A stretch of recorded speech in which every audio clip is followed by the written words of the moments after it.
आदित्य एक उत्सुक फोटोग्राफर था, जिसे परित्यक्त जगहों की तस्वीरें लेने का शौक था।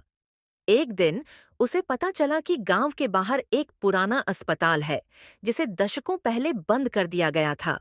कहा जाता था कि वहां रात में अजीब घटनाएं होती हैं। आदित्य ने इसे एक चुनौती के रूप में लिया। वह अपने कैमरे के साथ उस अस्पताल में रात के समय जाने का फैसला करता है। जैसे ही वह अस्पताल पहुंचा, चारों ओर गहरा सन्नाटा था। अस्पताल की इमारत खंडहर बन चुकी थी और चारों ओर घास और झाड़ियां उग आई थीं। आदित्य ने अपने कैमरे का फ्लैश चालू किया और अंदर दाखिल हुआ। इमारत के अंदर एक अजीब सी ठंड थी। उसने पुराने स्ट्रेचर और जर्जर दीवारों की तस्वीरें लेना शुरू किया। जैसे ही वह एक ऑपरेशन थिएटर में पहुंचा, उसे लगा जैसे किसी ने उसका नाम पुकारा हो। उसने चारों ओर देखा, लेकिन वहां कोई नहीं था। उसने इसे अपनी कल्पना मानकर अनदेखा किया और आगे बढ़ा। तभी उसके कैमरे की बैटरी अचानक खत्म हो गई। अब चारों ओर अंधेरा था।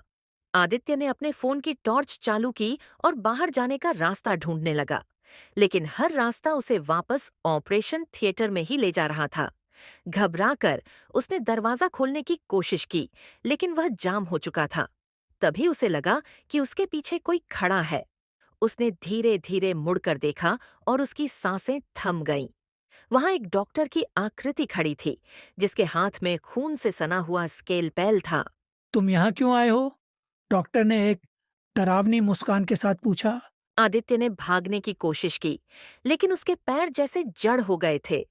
डॉक्टर धीरे धीरे उसकी ओर बढ़ने लगा।